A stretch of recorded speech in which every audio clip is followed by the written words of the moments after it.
हमारी वजह से उनकी जिंदगी में दुख आया, ये सोच सोच के मैं हर रोज मरती।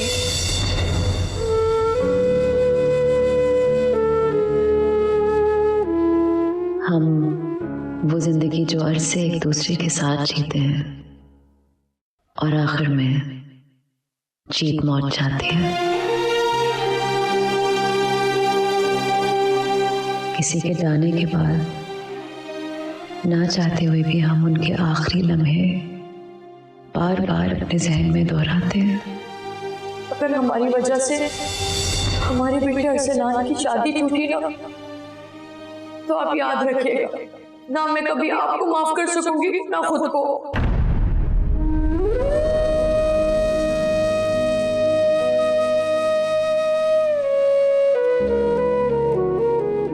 कि जाने वाला आज हमारे साथ होता और हम ऐसे देखते हैं जिसे शायद हमें पता लग जाना चाहिए था कि हम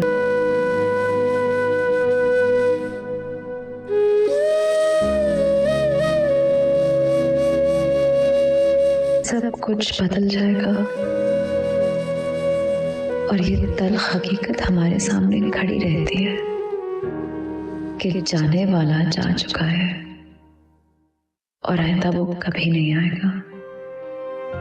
बेटा तुम इस माहौल में पली बड़ी नहीं हो, लेकिन उसके बावजूद भी तुम हमारे साथ घुल मिल के रहे इस माहौल में, हमें कभी एहसास ही नहीं होने दी।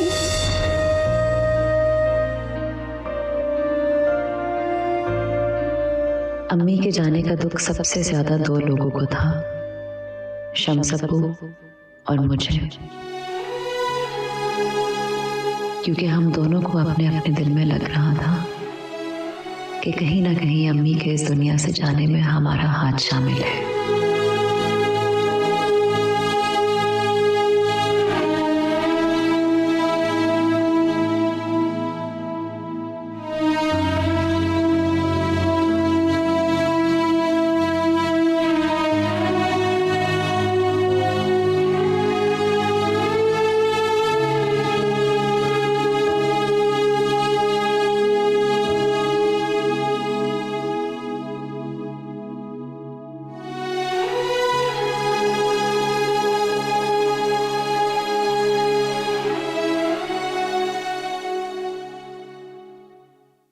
नूर, अब खुद को कसूरवार समझना बंद करो। अम्मी की जाने की वजह तुम नहीं हो।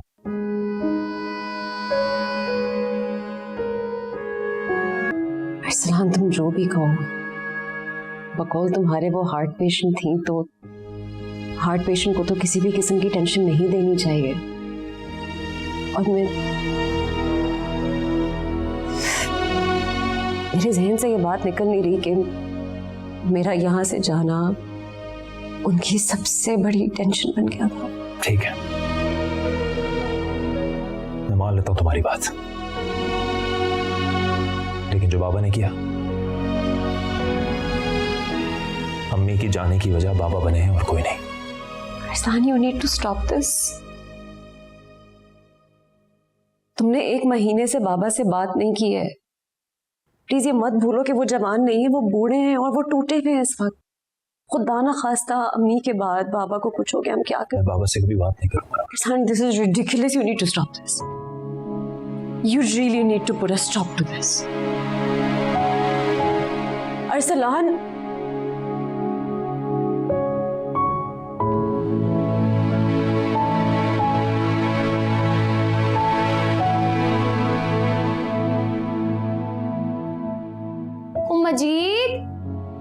मजीद क्या हो गया? अभी तो तुमने नाश्ता ही नहीं किया है। देख मेरी बात सुन, अम्माई को गए हुए ना पूरे 30 दिन हो गए।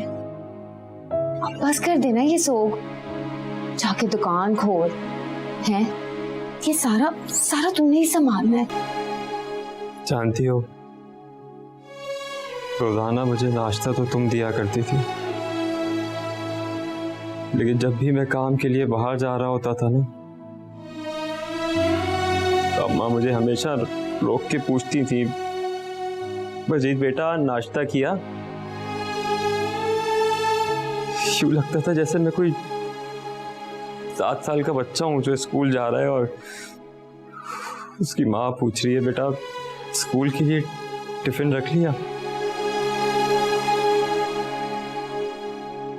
चल ना मुझे, अब बस कर दे, हो गया ना। तो अम्मा का दिल दुखा रहा है इस तरह रो के।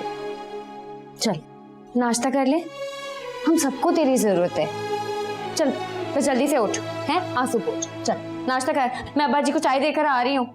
चल खत्म कर नाश्ता।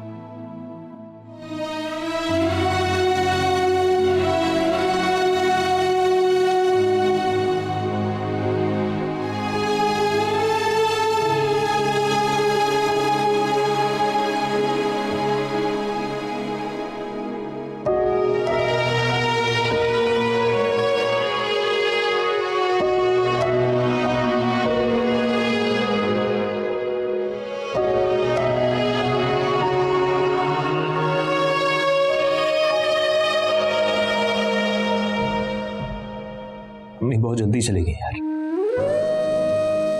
अभी तो मेरी अच्छी नई नई जॉब लगी थी, पैसे बनाना शुरू किए थे मैंने, इतना अच्छा नया घर मिला था मुझे। She couldn't see it, क्योंकि उनको कपड़े दिलाने थे, गाड़ी में घुमाना था। I wanted to do a lot for her यार।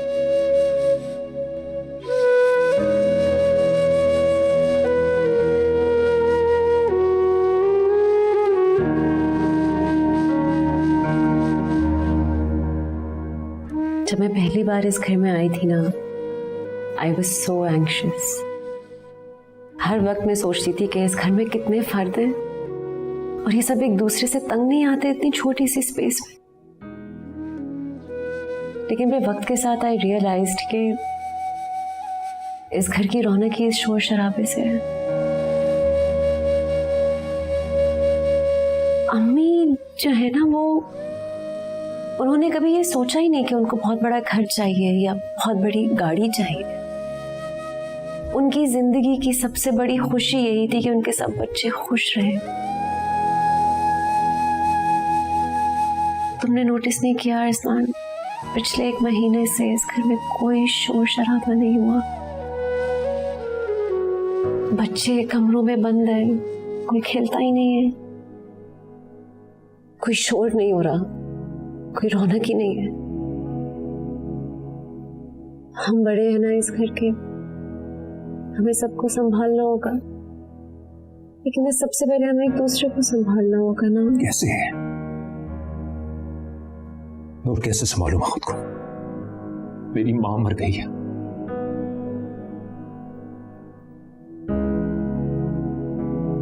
तो मतलब मैं जब भी सोचता हूं तो मुझे कसूरवार मेरा बाप लगता है। क्या कि उसने सारी जिंदगी पैदा किए जाओ और जब उससे टाइम मिला तो अपनी खिदमत करवाई, और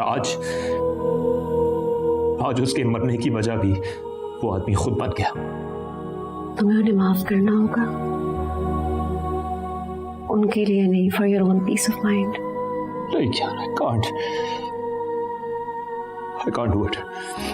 तो फिर तुम में और उनमें क्या फर्क रह गया? अगर वो गुस्से वाले तो तुम उतने ही जिद्दी हो। तुम और कुछ ना सोचो, तुम अम्मी का सोचो। तुम ये सोचो कि वो इतनी दूर जाके भी तुम सबसे बहुत प्यार करती हो। दूर, लेकिन जो मेरे दिल में जो गुस्सा है उसका मैं क्या करूं? नहीं हो रहा ठंडा वो। मैं अपने बाप को कभी जिंदगी में माफ नहीं करूंगा। चलो यार,